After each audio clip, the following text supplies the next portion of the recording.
Hi, I'm Claire Ridgway, author of On This Day in Tudor History and a fair few other Tudor history books. I'm with you today to tell you about what happened on the 16th of February. Now, I'm taking you back to the 16th of February, 1547. Now, King Henry VIII had died on the 28th of January 1547, and then his remains in his coffin had been transported to Windsor.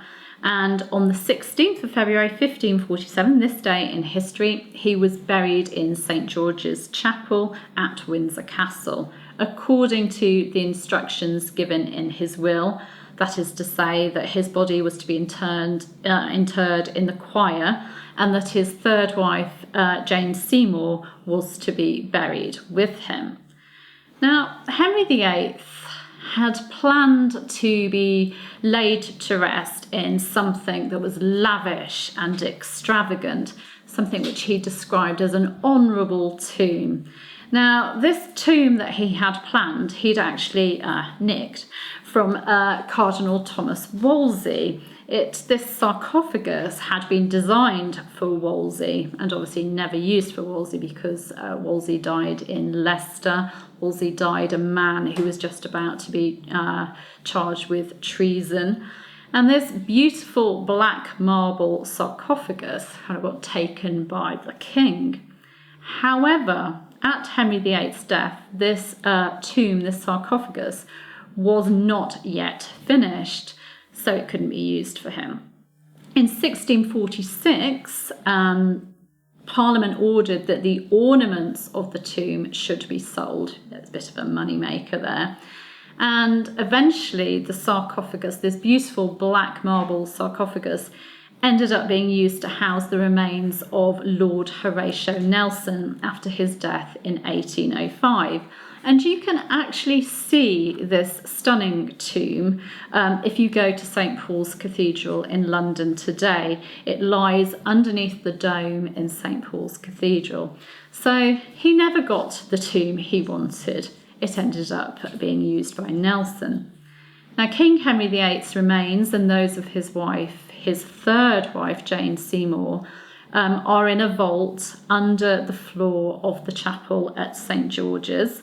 They're along with the remains of King Charles I. What happened when Charles I was executed is that the slab on the floor was raised and Charles was just bunged in it.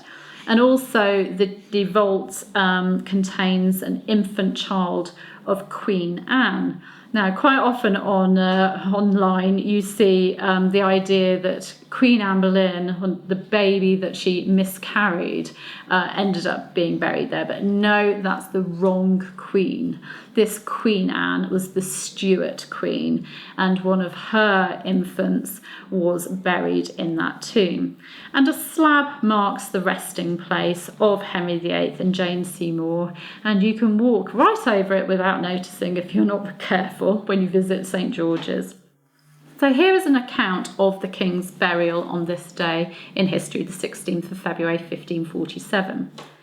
After remaining in the chapel all night, on the next day, about 4 o'clock, began the communion of the Trinity, when, after an offering of gold by the chief mourner, of the Knights of the Garter to St George, and of the king's hatchments, bannerals and banners, and other trophies, as also of the king's horse richly trapped, came 4 gentlemen ushers, and took away the pall of cloth of tissue, the picture being conveyed away before by 6 knights into the vestry, after which 16 strong yeomen of the guard took the coffin, and with 5 strong linen towels, which they had for their fees, let it into the vault near unto the body of Queen Jane Seymour, his third wife, the grate being first taken away.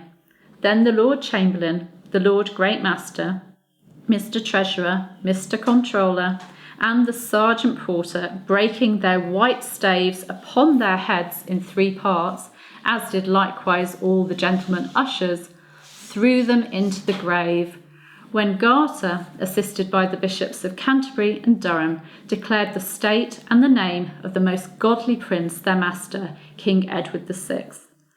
Thus, the funeral ending, the trumpet sounded in the rood loft, and the company departed. So you can go and see King Henry VIII's resting place today at St George's Chapel. You can look down at the floor and see a slab which marks his resting place, along with Jane Seymour as well. St George's Chapel is an absolutely beautiful chapel. Of course, it was where the royal wedding of Prince Harry and Meghan Markle took place. It's just a beautiful place to visit. So do visit Windsor Castle and St George's Chapel if you ever get the chance, and just go and pay your respects to King Henry VIII and Queen Jane Seymour. Anyway, that's the On This Day in Tudor History for the 16th of February 1547. I'll be back with another one tomorrow. Please do subscribe to my channel, and you can hit the bell for notifications. And I absolutely love reading your comments. I really try to read them all and to answer any questions as well. It's great to have feedback and to talk Tudor. See you tomorrow. Bye bye.